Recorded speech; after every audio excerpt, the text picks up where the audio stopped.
నూజివీడ్లో LAF church ఆధ్వర్యంలో semi Christmas rejoice వేడుకలను ఘనంగా నిర్వహించారు.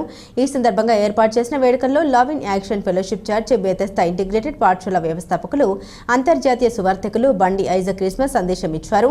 నిత్య సజీవుడైన యేసుక్రీస్తు యొక్క విశ్వ వ్యాప్తత మీ చైతన్యంలో పునర్జన్మించారని, ఈ మహామానవ కుటుంబంలోని ప్రతి వారికి క్రీస్తు ప్రేమ, ఆనందమనే శాశ్వతమైన బహుమతి లభించాలని ఆకాంక్షించారు.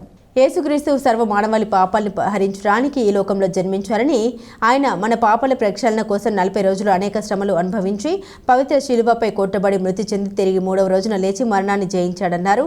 క్రీస్తు చూపిన మార్గాన్ని ప్రతి క్రైస్తవ సహోదరులు స్ఫూర్తిగా తీసుకుని ఆయన చూపిన మార్గంలో నడుచుకున్నప్పుడు ఆయన త్యాగానికి ఫలితం ఉంటుందన్నారు. క్రిస్మస్ రీజాయిస్ అంటే మారు మనసు పొంది క్రీస్తు చూపిన మార్గంలో నడుచుకోవాలని తెలిపారు. అనంతరం బీస్ పాఠశాల డైరెక్టర్ బండి శ్యామ్ క్రిస్మస్ సందేశం ఇచ్చారు. యేసుక్రీస్తుని పోలి జీవించడం అంటే ఆయన పాపాత్ములపై చూపిన కరుణ, ప్రేమ, జాలి, క్షమించే గుణం, ఆదరించే మనసుతో ప్రతి ఒక్కరు తోటి వారి ఎడల ప్రదర్శించాలన్నారు. ప్రపంచానికి వెలుగు, ఆదరణ, కర్త, పాప విమోచకుడు, రక్షణ ఇచ్చే నాయకుడు యేసుక్రీస్తు ఒక్కరే అని సందేశం ఇచ్చారు. ఈ సందర్భంగా సినీ గాయకులు క్రైస్తవ భక్తి గీతాలు ఆలపించారు.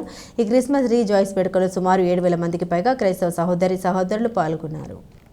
మనల్ని విడిపించడం కోసం ఆయన ఈ కార్యక్రమాన్ని మరి ఒకసారి ఆయన జన్మదినం యొక్క ఉద్దేశాన్ని జ్ఞాపకం చేస్తూ ఉన్నాడు.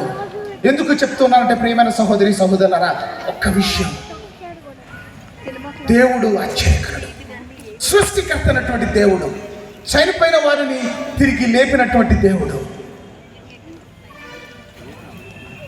5 రొట్టెలు 2 చేపలను 5,000 మందికి పంచిపెట్టినటువంటి దేవుడు, కళ్ళు లేని వారికి కళ్ళు ఇచ్చినటువంటి దేవుడు, కాళ్ళు లేని వారికి కాళ్ళు ఇచ్చినటువంటి దేవుడు. ఆయన చేసిన అద్భుతాలు 1 కాదు 2 కాదు, చెప్పుకుంటూ వెళ్ళాలంటే భూమి మీద ఉన్న స్పేస్ సరిపోదు. నేను ఈరోజు చెప్తూ ఉన్నాను, దేవుడు నీ విషయంలో ఒక ప్రణాళిక, ఒక ఆలోచన, ఒక ఉద్దేశంతో దేవుడు నీ లోకంలో పుట్టించాడు.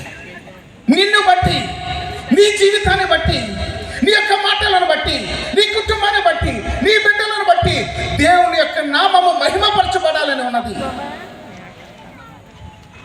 అవును, మనము దేవునికి దూరముగా దేవుని యొక్క ఘనతను, దేవుని యొక్క ఆలోచక అనేక కోహినీరు వద్దాన్ని పిలిచి, ఏమి కోహినీరు వద్రమా, ప్రపంచ ప్రఖ్యాతి గాంచినావు, నీ అంత ఆ యొక్క కాంతి ఎక్కడ కనపడడం లేదు, నేను బంగారాన్ని మాట్లాడుతున్నాను, బంగారపు గొలుసును మాట్లాడుతున్నాను, నిన్ను నా బంగారపు గొలుసు నిన్ను ఇమిడ్చి ఇప్పుడు నిన్ను మెళ్ళ వేస్తాను, అప్పుడు నీకుగా గొలుసులో లేకుండా నీ విలువ ఎంత, గొలుసులో పెట్టి నిన్ను అలంకరించుకుంటే అప్పుడు నీ విలువ ఎంత అని అడగండి దాన్ని కోహినీరు వద్దాన్ని.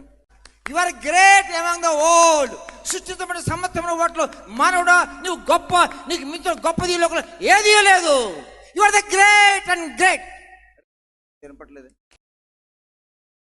నేను అన్నవారు ఇందా చేతులు ఎత్తారు. నేను అన్నవారు చాలాసార్లు మాట్లాడాను, ఒక మాట మాట్లాడబోతున్నాను. నేను అన్నవారు దీనికి రాజ్యంలో ప్రవేశింపలేరు.